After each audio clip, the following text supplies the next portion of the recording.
Welcome you back to the top of the 6th inning. Dakota Salmons remains on the mound for Calumet. His 3rd inning that he will pitch in this game came in for Anthony Mangano back in the 4th. And he's done a good job so far. Right now he has 2 strikeouts in his first appearance on the mound this season. And he's had to go up against some pretty good hitters too, especially the way they proved themselves last game. They ended up getting 8 hits last game, and especially Xavier Gilmore, he's been able to get the job done against him after Gilmore's good first game where he had a solo home run. Middle of the order also hasn't been able to do much for Viterbo in this game. Only 2 base runners, one of those off an error. First pitch fouled back by Ryder Mortensen. The middle of the order for the last game for Viterbo played really, really well. They were the difference in the game. Multiple doubles, multiple RBI singles. This pitch curves right in the zone, 0-2. Mortensen is 0 for 1 with a walk and a stolen base. To nobody's surprise, because Viterbo's been very aggressive when they have base runners in this second game.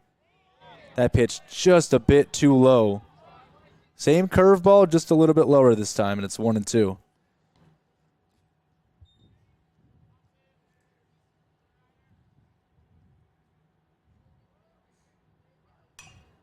This one popped up and out of play, foul, with Esteban Sanchez on deck and Caden Bessemer after him.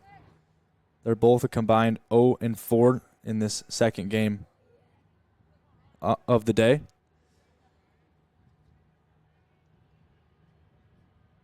1-2. Ground ball picked up by Nick Mangano. Throw across the diamond's perfect, and there's the first out. There's one down, and here comes Sanchez. 0 for 2, flew out to left field and struck out in the first.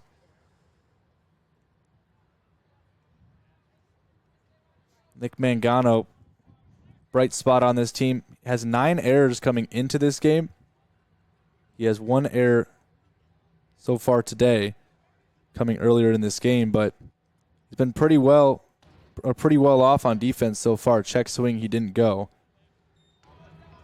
Pretty much the entire defense for Calumet has played well so far. Only 2 errors today, and their pitchers have had it pretty easy so far, at least with the ground balls and the flyouts. Not many mistakes made. Sanchez is ahead 2-0 in the count. This one is cracked into left field and drops right in front of Kabaki for a 1-out base hit. So Sanchez, who was 0 for 2 coming into the at-bat, is now 1 for 3 with a base hit, and Caden Bessemer comes up to bat. 2 hits now for Viterbo. Looks like we have a pinch hitter for the V-Hawks. Carson Reinhart will bat in place of Bessemer, who was 0 for 2 coming into the at-bat.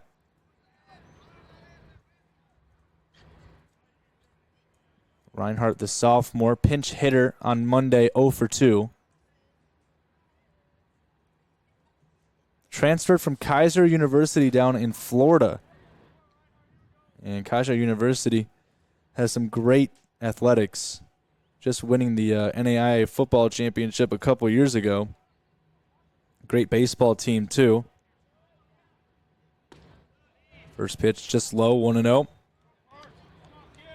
Reinhart didn't play much last season, 9 hits, 9 RBIs. Still did a good job, though, but he's played a ton more this season as a sophomore after redshirting his first year at Viterbo. Takes one inside, almost hit by that pitch.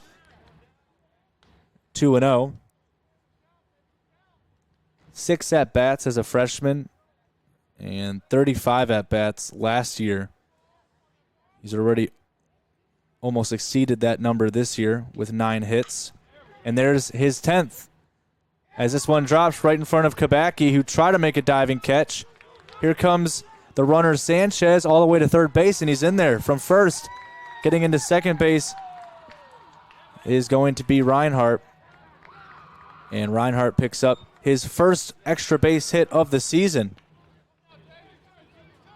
So runners on second and third with 1 out for Viterbo. Could this be the inning that they take control of this game? This isn't a mound. Well, let's see here. It is a mound visit for Dakota Salmons, who had a great first 2 innings on the mound in the 4th and the 5th. But in this 6th inning, he got the first out, but allowed a couple base hits, and now he's in a jam.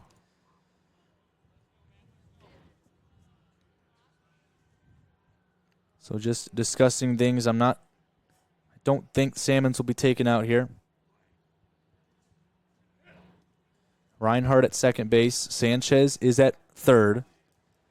Viterbo already up 1-0. They scored all the way back in the 3rd inning to take a 1-0 lead after they were leading at this point in the first game 3-1. And then Calumet, of course, had that huge 6th inning where they ended up scoring 5 runs, which ended up deciding the game.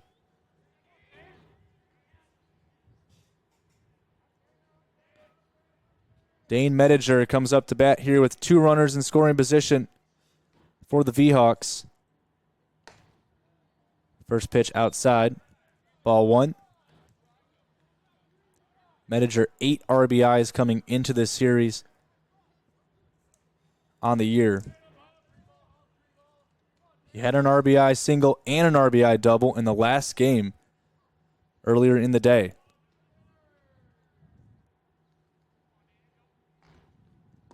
1-0 swung on a miss. Good pitch from Salmons. Completely fooled him. 1 ball, 1 strike.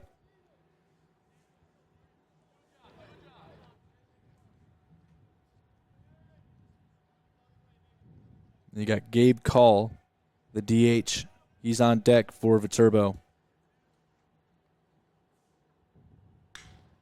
This is a ball hit down the foul line. It's going to go foul.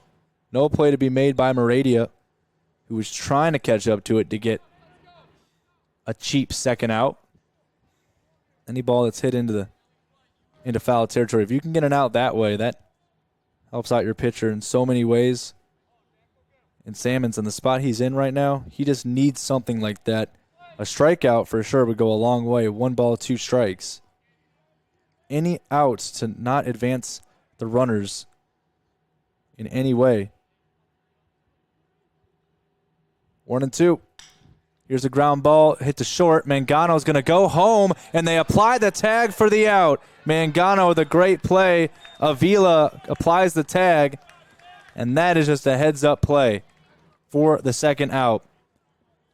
So Mediger does reach first with a fielder's choice, but Reinhardt has to stay at second base. So now runners on first and second, 2 outs, and a run does not score. So what a heads-up play by Nick Mangano. Gabe Call will not hit again in this game. He's 0 for 2 of a pinch hitter instead. Tanner Ninehaus, sophomore from Manawa, Wisconsin, will hit next for Viterbo with runners on.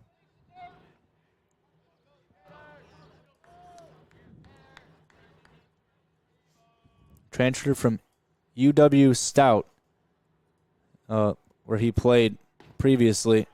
Takes one low. Transferred 2 seasons ago, but didn't play last year.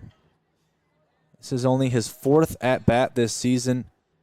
However, he did draw a walk, and he did score a run. He's ahead 1-0 in this count. Second pitch right at the knees. Same location, just a little bit higher up. It's 1-1.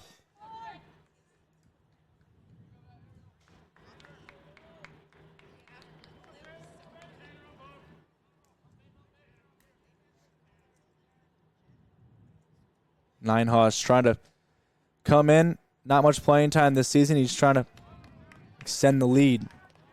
Good pitch, though. It's 1 ball, 2 strikes. Went 0 for 1 as a pinch hitter and scored a run against UW Parkside on Monday. Here's the 1-2 from Salmons. Just low, 2-2.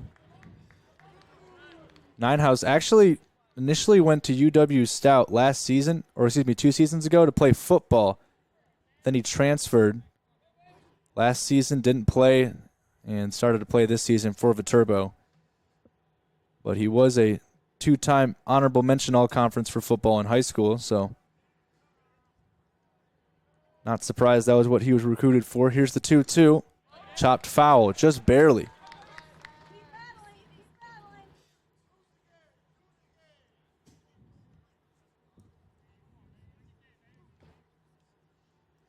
Salmon's trying to keep it a 1-run game heading into the bottom of the 6th inning. Keep Calumet alive and well. That pitch outside, 3-2. Both runners will stay, but both of them will run off of any contact. Actually, both of them will run probably the moment the ball is released from Salmons. 3-2 count, 2 outs.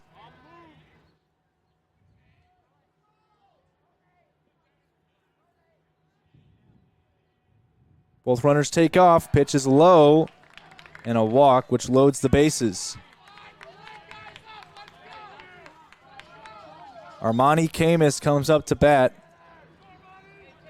He went 0 for 4 last game. In this game, he's 0 for 1. Reached on a hit by pitch. But he has the bases loaded with 2 outs here in the top of the 6th inning. Remember, this is the second game of a doubleheader, so we only go 7. So both teams running out of time. Viterbo running out of time to extend the lead. Calumet running out of time to keep themselves in this game and to catch back up. Fouled off 0-1.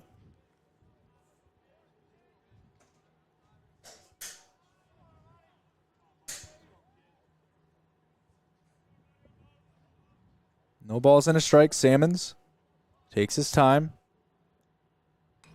Fouled off again. No ball, 2 strikes. Good start to the at-bat for Salmons against Camus, who has yet to get a hit today.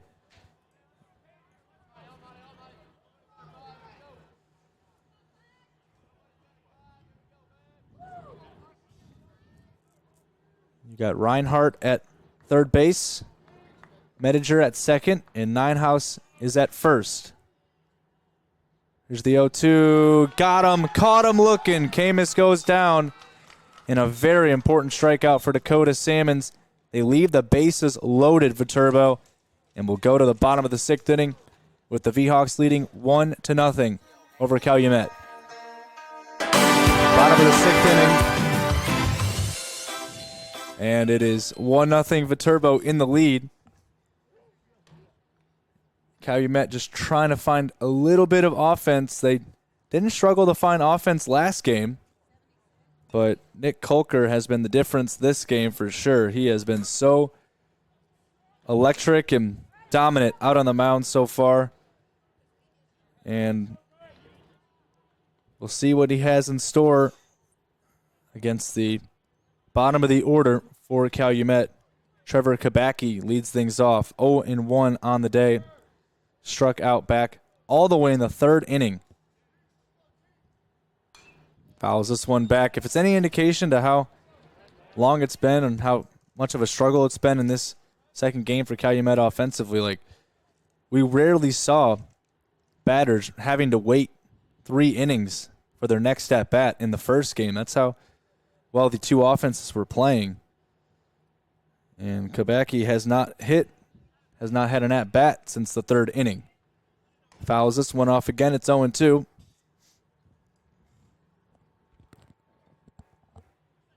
Zach Norwine is on deck. Then you got Nick Mangano, top of the order. This one's hit out into right center. It's going to be tough to play, but a nice sliding catch by Hunter Hess. So Kabacki goes down. Here comes Norwine now. popped up along the right foul line in the infield, which was caught by Mortensen over at first base back in the third inning. So he's 0 for 1.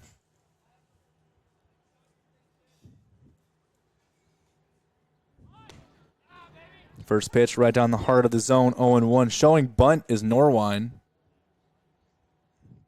He has a lot of speed, but now that the first pitch went by him, I think he's still going to show bunt. Foul tipped into the glove, 0-2.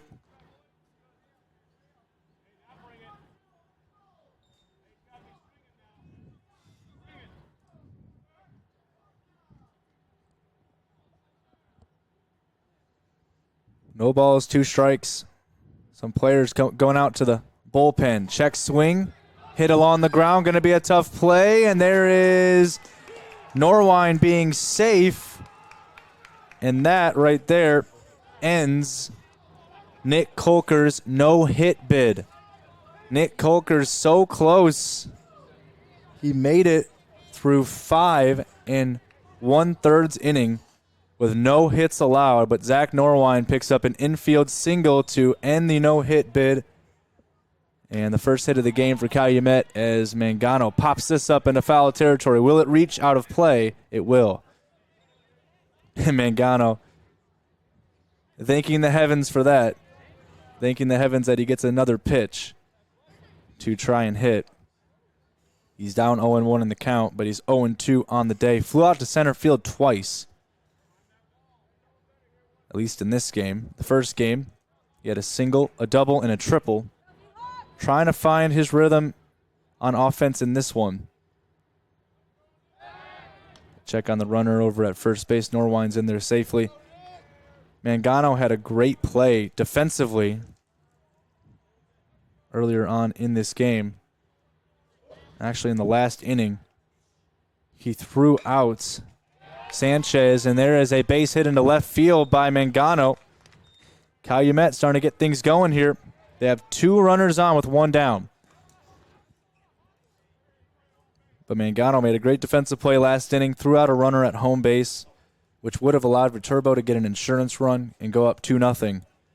Said Mangano made a great play. And now our first mound visit of the day, at least of this game, for Nick Kolker.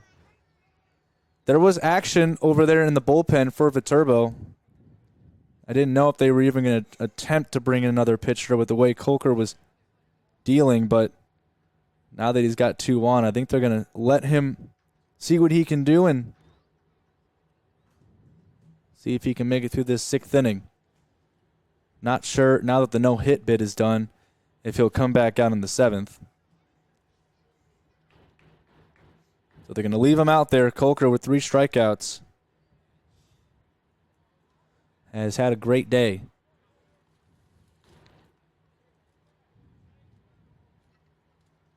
His last 2 games, he had 3 strikeouts. 1 against St. Xavier and then 1 against St. Ambrose. His season high is all the way back on February 15th against William Woods. 4 strikeouts in that one in 3 innings pitched. Here's a ground ball over to short. Tag the bag for 1. Here's the throw to first, and they get the double play to end the inning. Solo play for Dane Medisher. It's 6-3 double play, and Rutherford grounds out for the double play to end the inning. So Calumet leaves a couple stranded on base. When we go to the 7th inning, Viterbo trying to get some insurance when we come back.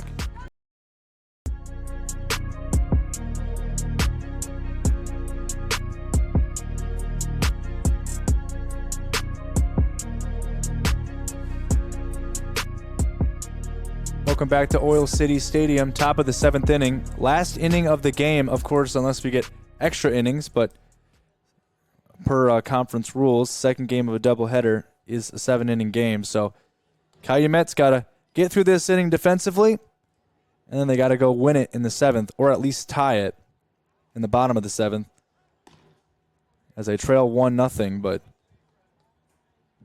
Turbo had a couple chances in this game to get some insurance runs, some good defensive play, some good pitching. Got the job done for Calumet. It's 1-0 1 run off 3 hits, 1 error for the V-Hawks. No runs off 2 hits, and 1 error for the Crimson Wave. New pitcher on the mound, Dakota Salmon's day is done with 3 strikeouts. And Brendan Peterson, the freshman from St. John Lake, Indiana, Lake Central High School. 303rd in the nation in batting average in high school, with a .551 as a senior. First pitch is high for a ball. Jake Obert has the winning run under his belt right now, all the way back in the 3rd. Second pitch just outside 2-0. 6th appearance this season on the mound for Peterson. 5 2/3 innings pitched coming into this game. 13 hits allowed, 5 strikeouts. But he's down 3-0 in the count on his first at-bat.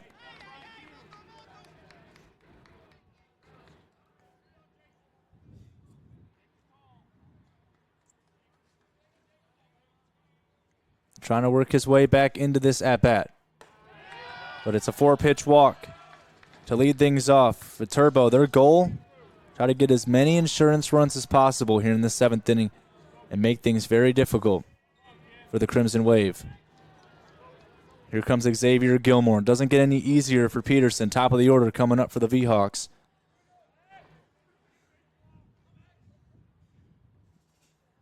In Peterson's last appearance, he gave up 1 hit, 1 run on 2/3 innings pitched against Olivet on April 4th, the first game of a doubleheader. Gave up a home run. That was the 1 run that was scored.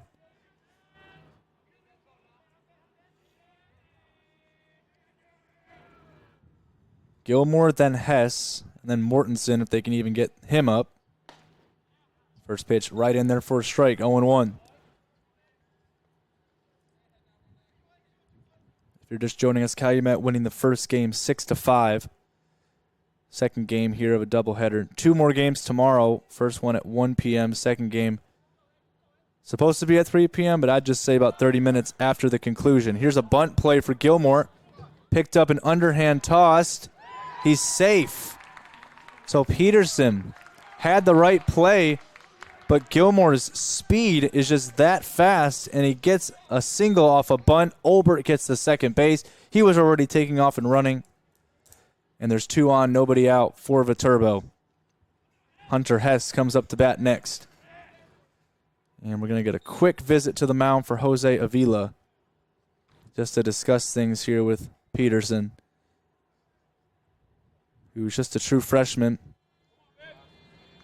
Avila trying to calm him down.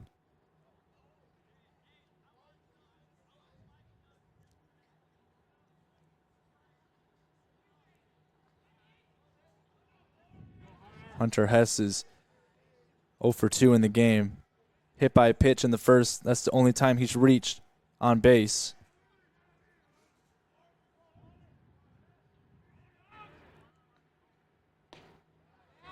First pitch low, 1-0.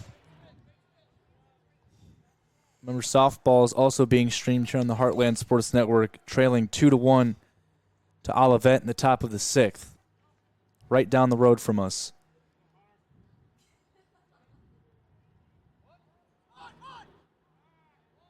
Stepping off the mound is Peterson, making sure that none of the 2 runners got any ideas. Trying to discuss something with his catcher, Avila. Making sure they're on the same page. Obert is at second base, and Gilmore is at first. Man, I'm really impressed with Viterbo, how much they've just gotten extremely aggressive on the base paths in the second game. It's really made things difficult for Calumet. I mean, so many stolen bases in this game so far for Viterbo.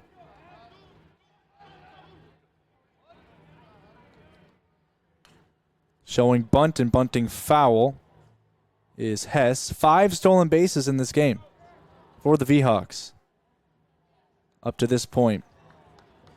And with the way the sacrifice bunt is being set up for Hunter Hess, I'm assuming that both runners will be off the bag quickly, or at least off the gun quickly. Will Hess show bunt again? He does.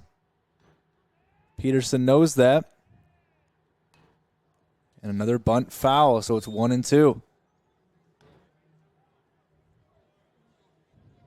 Hess trying to bunt solely to move his runners into scoring position, but also to get rid of the double play ball.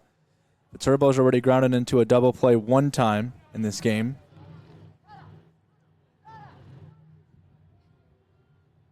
It was back in the 5th inning when they did that, a 6-4-3 double play.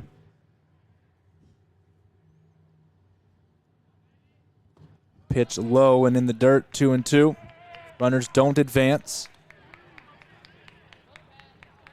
Got Ryder Mortensen on deck for the V-Hawks. Calumet, can they keep it a 1-0 game heading to the 7th? The way that Viterbo has pitched in the second game would make them think that they would have to be a 1-run game for them to feel most comfortable. 2-2, swung on and missed. Great pitch by Peterson, first strikeout of the day for him. And there's one down, so a huge strikeout. That does set up the double play ball. Viterbo with Mortensen. I don't think he'll try to pull a sacrifice bunt. But the question of the day is, would a double steal be in the offer for Viterbo to try to end that chance at a double play?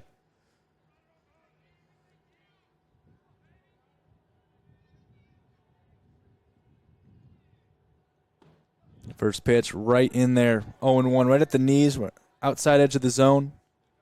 Mortensen caught standing and watching.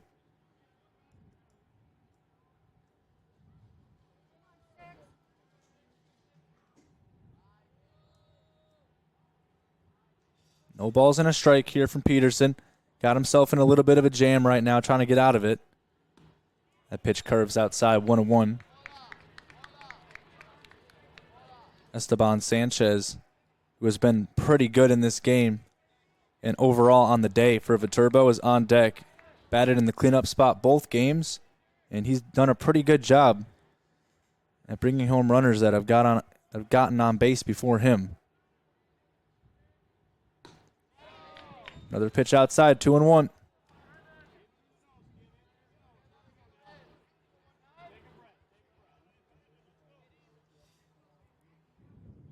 After this series, Viterbo, Waldorf Tuesday, Olivet Friday and Saturday. Whenever Viterbo plays a home or a road series, both of them are away or home because they're so far away from the rest of the conference, 4 hours away in La Crosse. 2-1, popped up in the infield. Who's got it? Looks like it's going to be first baseman Meradia makes the catch. That'll be the first out. The second out. But either way, that's the best case scenario right there for Peterson. He's now in the driver's seat. 2 down after the leadoff hitters got on base. And Esteban Sanchez trying to bring home at least Olbert from second base. But the way that Gilmore has ran today, any contact, he's running. If any ball is hit into the outfield, even if it's quickly played by an outfielder, he'll probably still score from first. Pitch low, 1-0.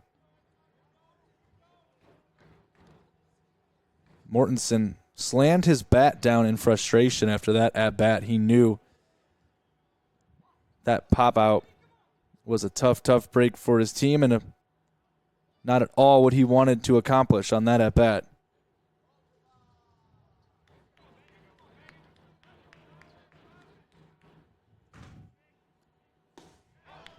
Pitch down low, 2-0.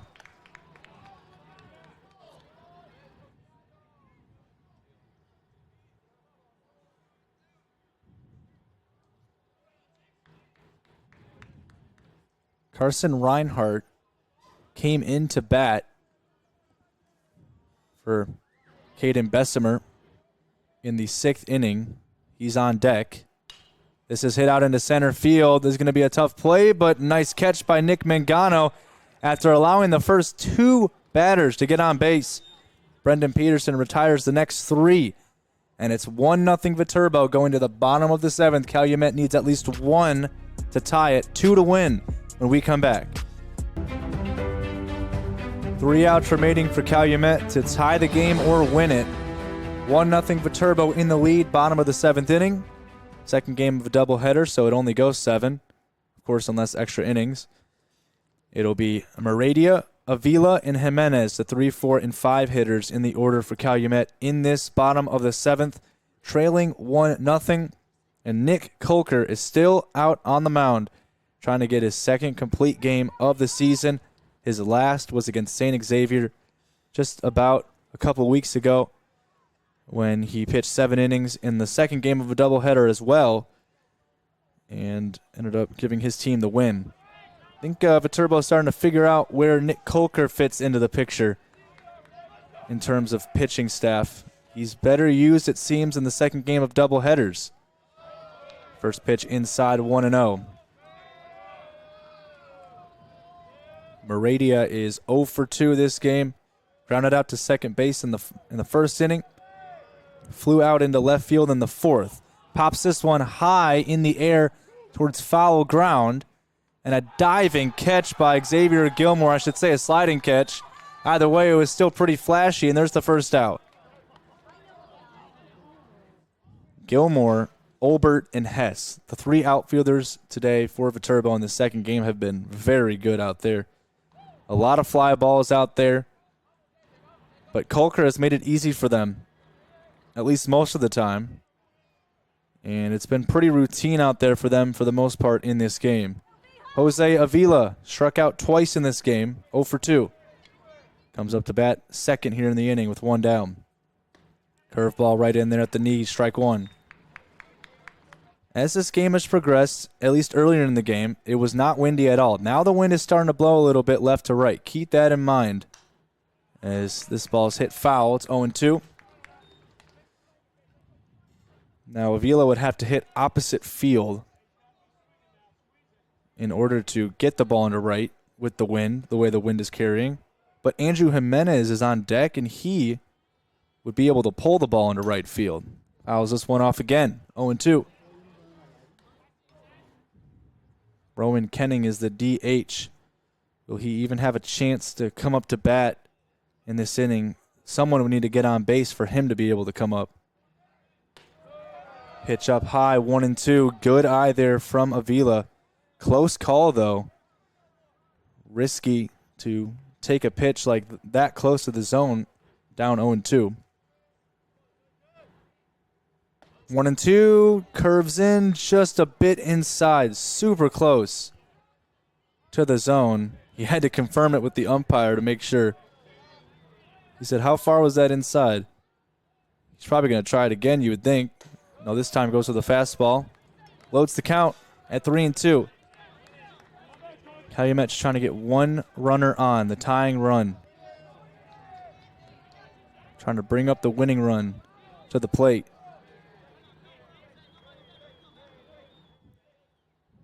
Three and two pitch is low, and the tying run is on first base with a 1-out walk. So Avila gets on.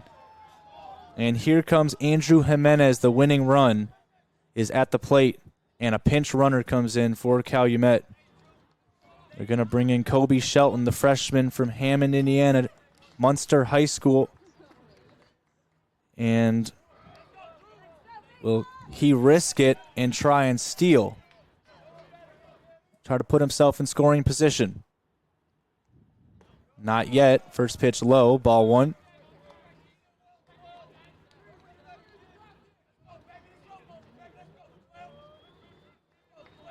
One stolen base this season for Shelton.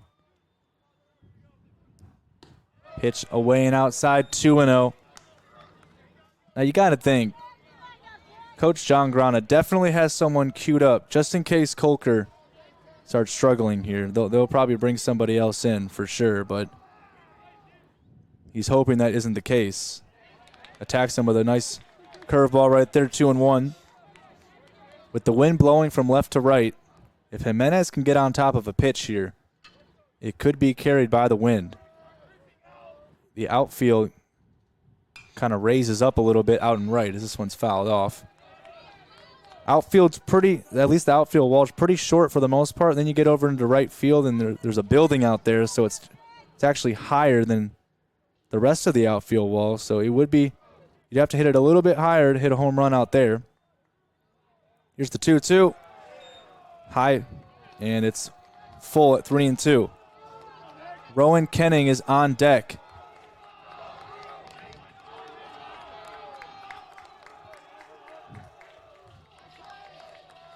Three balls, two strikes. You can hear the Calumet dugout.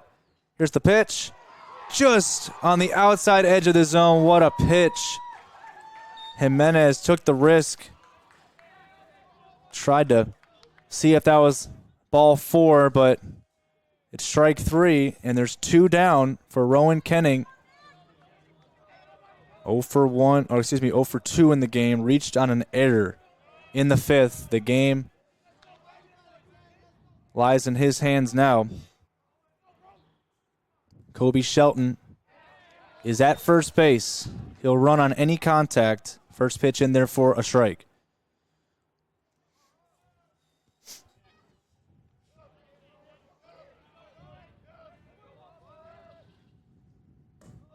Second pitch curves outside, 1-1. These two teams will play 2 games tomorrow, and if today is any indication to how tomorrow's games will be, there will be some fireworks and some excitement tomorrow for sure. Both games today so far, 1-run games. That pitch just a bit outside, 2-1. First game, Calumet winning 6-5. This game, Viterbo up 1-0 with the tying run on first.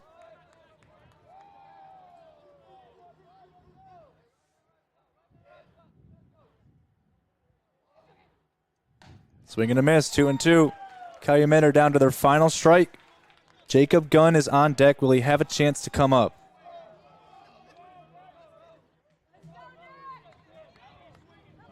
Turbo fans hoping they can see a win today from their team. Here's the 2-2. Fouled off, just barely foul tipped, and the at-bat remains on go. If you're just joining us, second games of doubleheaders end in 7 innings, so this is the last chance for Calumet. It's now or never. Turbo still up 1-0. 2 balls, 2 strikes.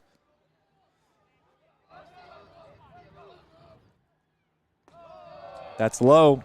3-2.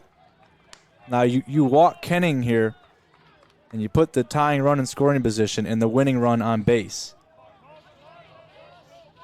I think Kolker, just depends. He's went with off speed very often, but does he just go with a fastball here? Try to end it. Here's the 3-2. Swing and a miss into the glove, and that will be that. Kolker ends the game with a strikeout. How fitting is that? Gets his second complete game of the season, and Viterbo and Calumet split today's games. Both of them 1-run games, both of them very exciting. A little bit more offense in the first game than the second game, but both of them were very exciting. And Nick Kolker finishes with 5 strikeouts. That is a season high, and throws his second complete game. His second straight complete game, I should say, because he just threw one about a week ago against St. Xavier. Well, the final stats: 1 run off 4 hits, 1 error for Viterbo. No runs off 2 hits, 1 error for the Crimson Wave. Viterbo didn't need to get many hits in the second game, but they still got the win. And Calumet just could not find the offense in this second game after 6 runs off 8 hits in the first game. Well, Viterbo and Calumet split this game, split the 2 games today. They'll have 2 more tomorrow. Tune in on the Heartland Sports Network, 1 p.m. and 3 p.m. here in Whiting on the Heartland Sports Network. Should be pretty fun games as well. We hope that they're this exciting compared to these games today. Well, if you want something to do, go over to the CCSJ softball stream, which is going on right now against Olivet on the Heartland Sports Network. For now, I appreciate my producer, Brandon Denani, going through all the technical troubleshooting, and he's been good whole season. But we appreciate him. I'm Kyle Mathas signing off. Thank you for joining us today for our 2 games here on the Heartland Sports Network. We will see you tomorrow for a doubleheader once again against Viterbo. The final in the first game, 6-5 Calumet. The final in the second game, 1-0 Viterbo. We'll see you tomorrow. Good night and enjoy the rest of your evening.